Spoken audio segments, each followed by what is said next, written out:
दोस्तों एक बार फिर से आप सभी का स्वागत है मेरे व्लॉग्स में। तो आज का व्लॉग रहेगा मेरे नानी के गांव। हम जा रहे थे, मैं और मम्मी, नानी के घर। तो ये देखिए रास्ते में खड्ड थी, रात को बारिश हुई थी तो बहुत मैला पानी आया हुआ है। तो मैं और मम्मी जा रहे थे नानी के घर।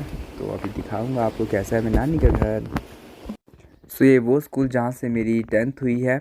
अब ये अपग्रेड हो चुका है, ये सीनियर सेकेंडरी स्कूल बन चुका है। तो अभी कंस्ट्रक्शन का काम चला ही है, बरसात में थोड़ा सा इसमें वो कंस्ट्रक्शन वर्क रुका हुआ है।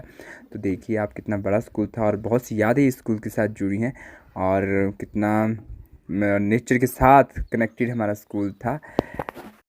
हर साल 2 मई को यहाँ पर एक मेला होता है उन्हीं ग्राम देवता का, जिनका मैंने पिछले व्लॉग में आपको दिखाया था, बाला टीका जी का।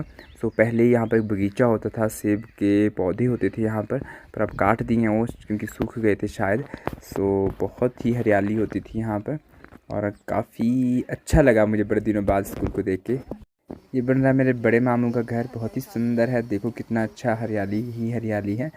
जो बड़ा सा आपको घर दिख रहा है, ऊपर मेरे दूसरे नानू का घर है जो ऊपर दिखेगा आपको। सो ये जो सामने बड़ा घर दिख रहा है कंस्ट्रक्शन, जहाँ पर छत पे लोग चढ़े हैं, तो ये मेरे मामू का घर बन रहा है, बड़े मामू का। सो काम चला ही था फ़िलहाल। सो आप देख रहे हैं कितना खूबसूरत था ये। मामू के घर पहुंचने के लिए हमें एक नाला पार करना पड़ता। वहाँ देखिए हमारा कैसा पुल बनाया है इधर, और यहाँ पर सामान उतरता है। तो ये सामने ही मेरे मामू का घर है। देखिए कितना सुंदर लग रहा था। ये सेब के पेड़ भी थे इधर तो, और मेरे मामू के बहू और मेरे भैया और मिस्त्री साहब ऊपर चढ़े हैं, काम कर रहे हैं।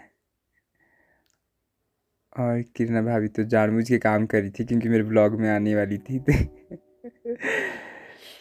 सो ये वीरा मेरे मामू की पोती बाहर खेल रही है अपनी ही धुन में।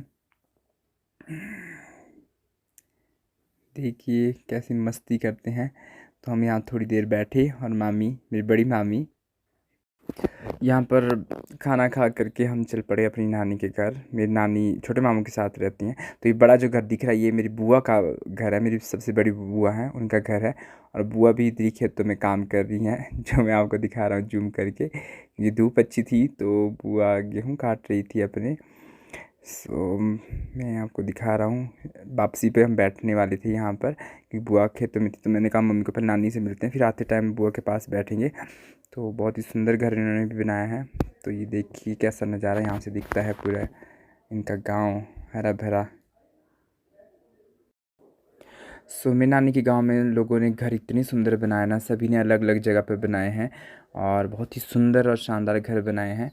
क्योंकि सारे गांव के लोग ही मिस्त्री हैं, सबको काम आता है, तो सभी ने अपने घर अपने हिसाब से मॉडिफाई करके बनाए हैं।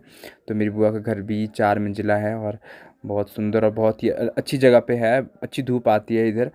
तो बुआ खेतों में काम कर रहे थे, मैंने कहा मम्मी को बुआ को डिस्टर्ब नहीं करेंगे, वापसी में। मैं जब भी नानी के घर आता हूँ तो मुझे इस गांव और यहाँ के लोगों को देख करके अपना बचपन याद आता है, क्योंकि बचपन का मेरा और मेरे भाई का समय नानी के घर में ही गुजरा है। पहले ऐसे घर होते थे लकड़ियों के, ये बनाए होते थे इस तरीके से। अब थोड़े अच्छे से बनाए हैं लोगों ने तो अलग है, पर हाँ, पर ऊपर तो हमारे स्लेट ही पड़ता है छत पे। तो आप देख रहे होंगे ये बहुत खूबसूरत लगते हैं क्योंकि बर्फ़ में ये बहुत अच्छे रहते हैं घर। सो बहुत ही प्यारा गाँव है एक्चुअली में ये। मेरी नानी का अभी भी पुराना ही घर है, मामू पुराने घर में ही रहते हैं। ये वैसे का वैसा ही है जैसा जब से मैं पैदा हूँ तब से देखता आया हूँ, बिल्कुल कुछ भी मॉडिफिकेशन इसमें नहीं हुई है, बिल्कुल वैसा ही का वैसा ही है।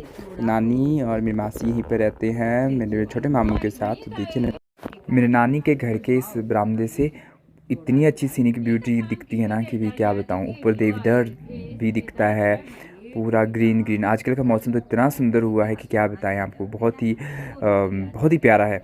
और जब बर्फ़ गिरती है सर्दियों में तब भी बहुत अच्छा लगता है। ये तो आप देख ही रहे होंगे। और घर ऐसे ही होते थे पहले, लकड़ियों के बने हुए।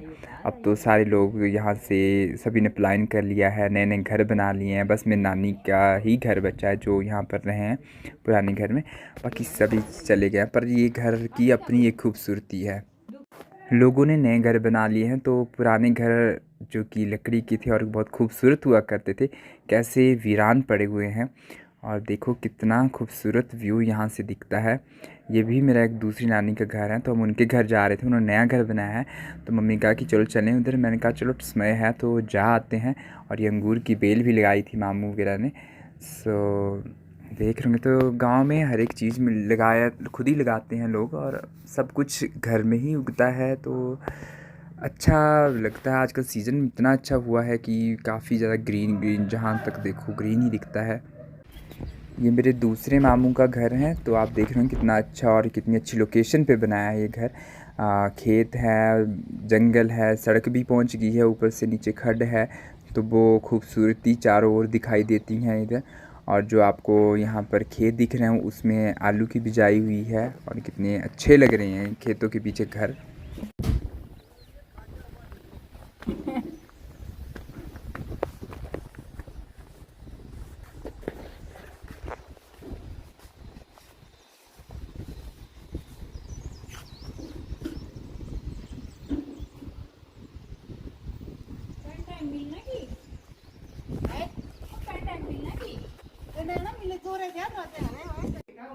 से बनाया है मेरे मामू ने किचन। आप देख रहे हैं हमारे यहाँ पर तो ऐसे लकड़ियों की पाइलिंग होती है किचन में, और मेरे मामू खुद काम जानते हैं, लकड़ी का हो चाहे प्लम्बरिंग का हो, बिजली का हो, हर एक काम मेरे दोनों मामू ये करते हैं और बहुत अच्छे से इन्होंने सीखा है।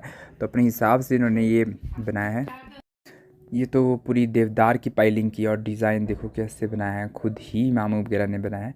और बहुत इतनी ठंडी थी यार कि आप विश्वास नहीं कर सकते हैं इधर कि गर्मियों के दिनों में ऐसा ठंडा किचन मिल जाए तो क्या बात है भाई। शहर की भीड़ भाड़ और उस शोर शराबे से कितना शांतिपूर्वक वातावरण मिलता है गांव में, आप वीडियो में भी देख रहे होंगे। और मैं तो बहुत ज़्यादा याद करता हूँ। खैर मुझे शिमला में तो ऐसा ही वातावरण मिलता है, क्लाइमेट मिला है, बट अब आगे भविष्य में अब शिमला का समय भी मेरा पूरा होने जा रहा है, तो अब मुझे कहीं और जाना होगा। तो पता नहीं कैसा और कहाँ मुझे रहना पड़ेगा, पर मैं इस गाँव की ज़िंदगी को हमेशा याद करूँगा जहाँ भी रहूँ। तो ये वापस चल पड़े हम घर को। ये है देवता का, ग्राम देवता का एक छोटा सा मंदिर, मेरे ये नानी के घर के साथ ही बना है। और ये जो नीचे दिख रहे हैं लकड़ी की, ये एक घर होता था, स्टोरेज हाउस घास का। और ये हम वापसी में बुआ के घर बैठ गए थे, तो मैं ज़रूर बैठता हूँ। तो मम्मी और बुआ बैठे थे इधर, तो बारिश भी आने वाली थी, तो देख रहे होंगे बुआ का घर कितना कोने में है, और पूरा गांव ऊपर से दिखता है, और पूरा मतलब से एकदम नेचुरल ब्यूटी यहाँ से दिखती रहती है। सो और धूप भी बहुत अच्छी लगती है सर्दियों में यहाँ पर। मेरे बुआ के घर के पीछे एक सूखा हुआ पेड़ है, तो बुआ बोलती है कि मुझे डर लगता है कभी बारिश या फिर ऐसे ख़राब मौसम में हवा से घर के ऊपर ना गिर जाए। तो मैंने बुआ को बोला कि अपना ख्याल रखना बुआ। तो अभी भी आंधी चली थी, तो मम्मी और बुआ इसी पेड़ को देख रहे थे कहीं गिर ना जाए, ये आपको भी दिख रहा होगा। सो ये था दोस्तों मेरे नानी के गाँव का एक मेरा व्लॉग। आशा करता हूँ आपको पसंद आया होगा। सो मिलते हैं आपसे अगले व्लॉग में, तब तक के लिए आपको हरिओम नमः शिवाय।